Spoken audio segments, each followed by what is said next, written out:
We're going to begin this morning, though, with the newly crowned French Open champion. Boy, that sounds good. Her name, Coco Gauff. And we are so excited to say that Coco is here live and in color in our studio. Congratulations!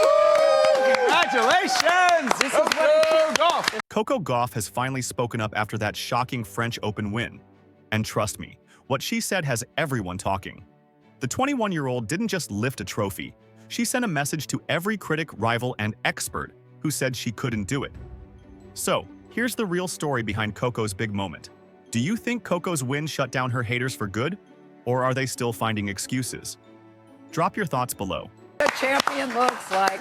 I love that moment, though, when you won and you fell down on the ground. In that moment, what are you thinking? Because are you aware that I'm just 1 point away, 1 point away, 1 point away? Yeah, honestly, I'm aware of it, but I try not to think about it because it makes me more nervous. And when you fall, it's really just relief that it's over, and then also you're just tired, too.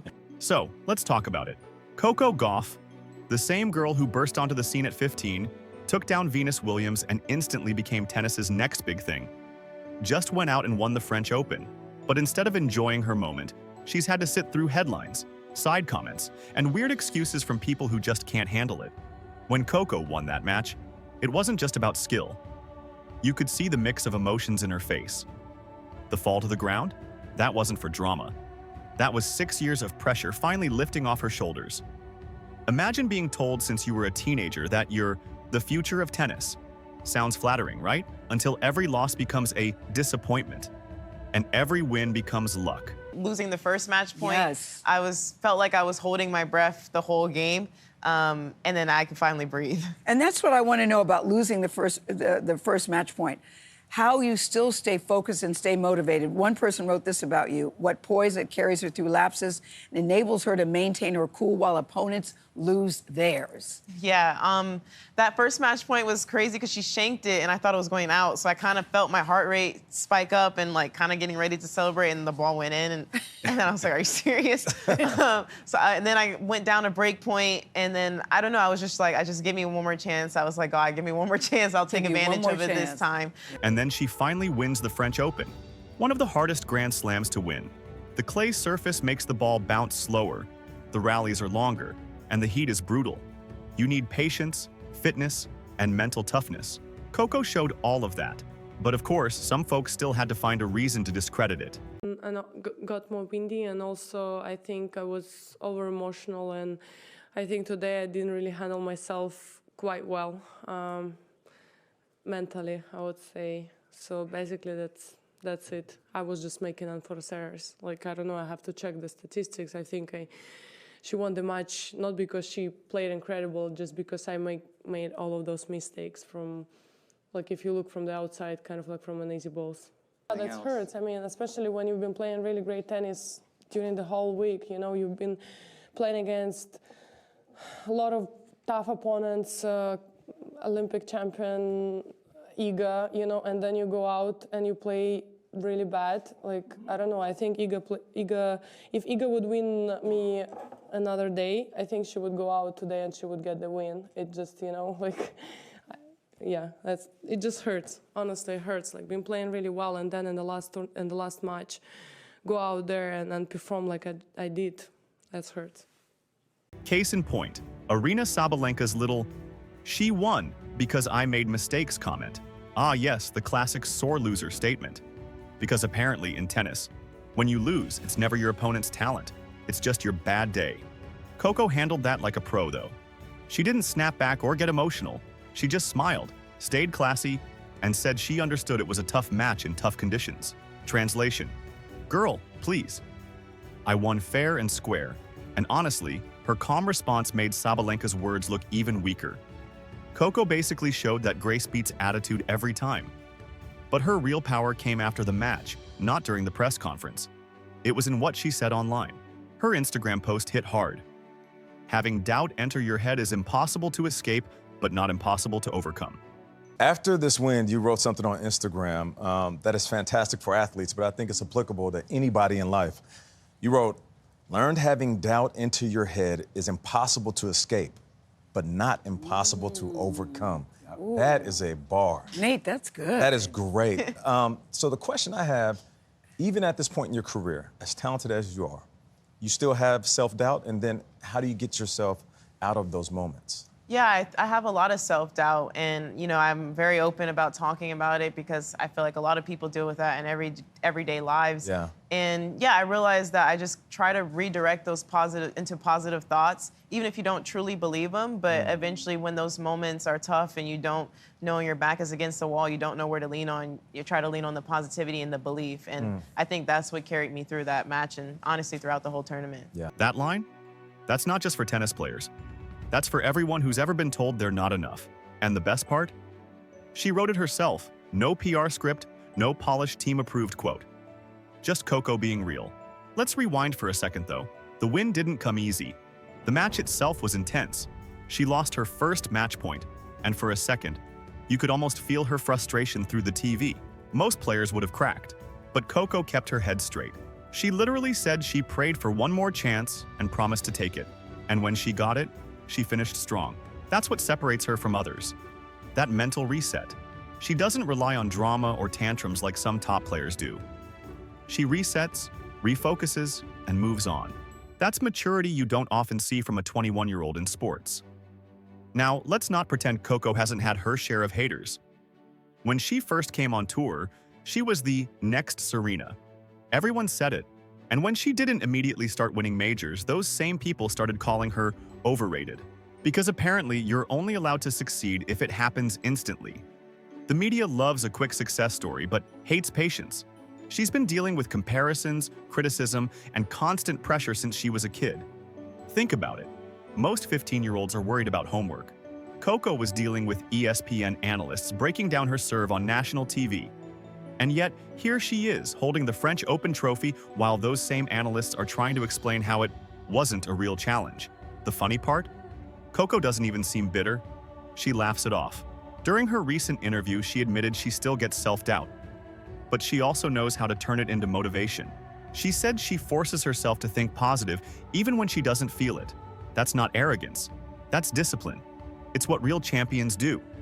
And yes, she admitted something most athletes never say out loud. She still questions herself sometimes. That honesty is rare. Most stars try to act like they're made of steel, like nothing gets to them. But Coco? She admits she's human. And ironically, that's what makes her stronger. Another thing people overlook is how smart her game plan was during the final. She said it herself. On windy days, you can't play pretty tennis. You can't rely on perfect shots because the ball moves differently. You have to play smart, not flashy.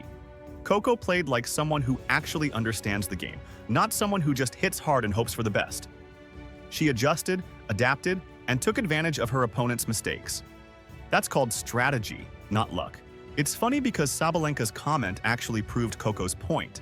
Sabalenka said she made mistakes, but that's what Coco wanted her to do. She literally forced those mistakes.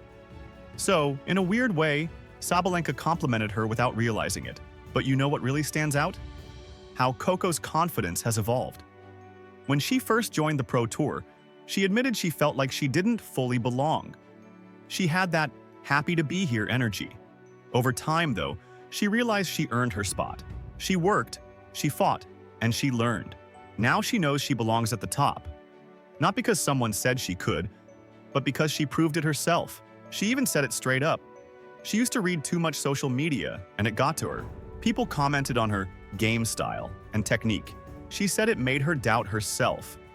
But now? She barely pays attention. Because when you're lifting trophies, Twitter opinions don't matter much. It's also worth mentioning how much her family means to her. Her parents have been there since day one. Her mom literally listens to gospel music to calm her nerves during matches. Her dad watches without sound because he can't handle the stress. You can't fake that kind of support. And when Coco won, the first thing she did was look up to her box to see her family's reaction in real time. She said that at the US Open, she only saw it later on social media, so this time she wanted to experience it live. That's such a humble, sweet detail.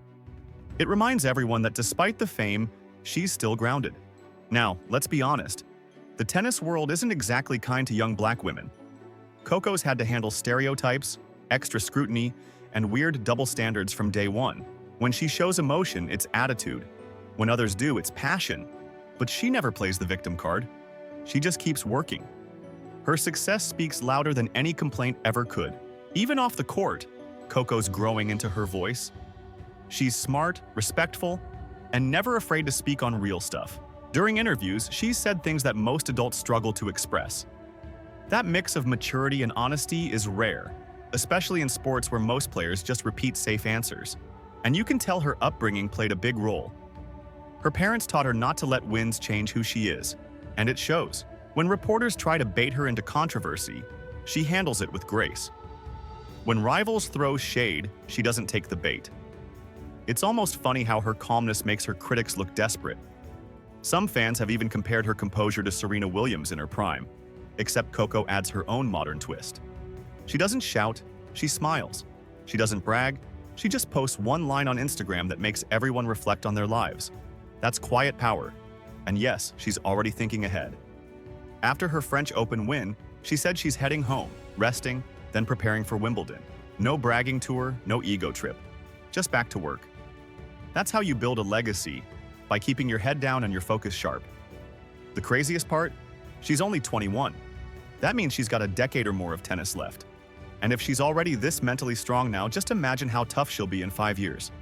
Her rivals should start preparing early because Coco's not slowing down. But before we move to how this win could change her career and what it means for women's tennis overall, one thing's clear. Coco Gauff didn't just win a title. She proved that talent plus patience beats hype every single time. So, after this win, the tennis world is officially in panic mode. Not because Coco did something wrong, but because she's making a lot of people uncomfortable in the best way possible. For years, they wanted her to stay the promising young player. Cute, talented, polite, but not too powerful. Now, she's grown up, confident, and holding major trophies. Suddenly, the same voices that once hyped her up are trying to analyze her success like it's some mystery. You'd think winning the French Open would make everyone happy, but nope. Some of the old-school tennis folks can't handle it. They act like Coco didn't earn this through skill, like she just stumbled into victory. It's almost funny watching the tennis media scramble to explain it away. One day they're saying she's not aggressive enough. The next day they say she's too defensive. Which one is it? Make up your mind. The truth is, Coco won because she was better. Mentally, physically, and emotionally. She didn't just play tennis, she played chess. While her opponent was chasing power shots, Coco was setting traps and waiting. That's how champions think. But apparently, logic is hard to accept when you don't want to admit someone you underestimated just proved you wrong. Let's talk about that pressure for a second. Everyone says pressure makes diamonds, but they forget how rough that process actually is. For Coco, every game feels like a test. If she wins, people say she finally met expectations. If she loses, they say she's overrated. There's never a middle ground. That's why her win meant so much. Not just for her, but for every young athlete tired of being judged before they even peak. She's been dealing with expectations since she was barely old enough to vote, and through all that, she kept her cool. That's the part that people should really be talking about. She's 21 and already handles interviews better than half the grown men in professional sports. No fake tears, no overreactions, just honest answers and quiet confidence. And that's what makes her dangerous for her critics. Because Coco doesn't give them the drama they want. She doesn't melt down, she doesn't fight with reporters. She just wins, smiles, and goes home. That's frustrating for people who live off controversy. They can't twist her words because she doesn't give them anything to twist. Then there's her response to all the negativity, pure class. When Sabalenka threw that little jab after the match, Coco could have clapped back. She could have easily said, well, mistakes don't win trophies. But instead, she showed maturity way beyond her age. She even said she gave Sabalenka the benefit of the doubt, because losing is emotional. That's how you handle things like a pro, not by whining into a microphone. But let's be real, Coco's win also exposes something ugly in tennis culture. The media treats her differently. They praise others for passion but call her too emotional. They call her confidence cocky but call others bold. That double standard has been around forever, and Coco's success is shining a light on it whether people like it or not. She's proving you don't have to change who you are to fit their box. You can be confident, respectful, and still completely dominate. She's rewriting what it means to be a young black woman in tennis. Not through loud speeches or drama, but through pure results. That's power they can't spin. And it's not just about tennis anymore. Coco is slowly becoming a cultural symbol, a reminder that talent mixed with humility can win in a world full of noise. She's young, but she carries herself with more maturity than most veterans. Even when she talks about her family, you can see how grounded she is. No arrogance, no fake brand building. Just gratitude and purpose. Her parents deserve a lot of credit, too. They didn't raise a diva. They raised a focused athlete. You can tell by how she talks about them. She knows their sacrifices. She knows the pressure they've faced watching her career.